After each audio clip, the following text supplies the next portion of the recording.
कच्छ का रण। ये नाम सुनते ही आंखों के सामने दूर दूर तक फैला सफ़ेद नमक का सागर, नीला आकाश और रहस्यमयी शांति उभर आती है।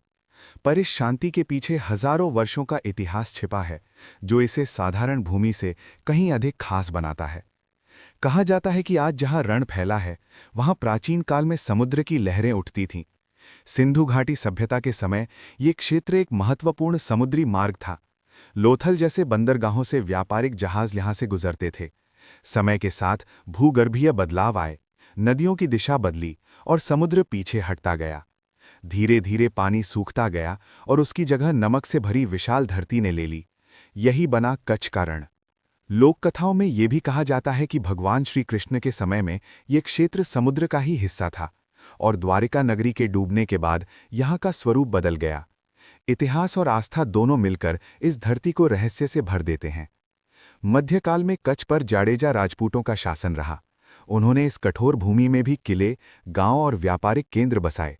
भुज उनकी राजधानी बनी और रण उनके राज्य की प्राकृतिक सीमा। रण की कठिन परिस्थितियों के बावजूद यहाँ के लोग, मालधारी और चरवाहे अपने पशुओं के साथ जीवन यापन करते रहे। बरसात में जब रण पानी से भर जाता तो ये एक विशाल झील बन जाता और सर्दियों में सूखकर फिर नमक का मैदान बन जाता। ब्रिटिश काल में भी रण का सामरिक महत्व रहा। ये भारत और सिंध, अब पाकिस्तान के बीच सीमा क्षेत्र था। आज़ादी के बाद 1965 में यहीं भारत-पाक युद्ध की गूंज सुनाई दी। रण की वीरान धरती ने सैनिकों के साहस की कहानी भी देखी।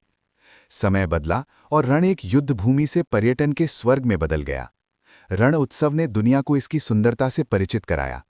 चांदनी रात में चमकता सफेद रण, लोक नृत्य, संगीत और रंगीन कच्छी संस्कृति सब मिलकर इसे जीवंत बना देते हैं। कच्छ का रण केवल नमक की धरती नहीं, बल्कि इतिहास, संघर्ष, आस्था और जीवन की जिजीविषा की कहानी है। ये हमें सिखाता है कि चाहे धरती कितनी ही कठोर क्यों ना हो, इंसान अपने साहस और संस्कृति से उसे भी अपना घर बना सकता है।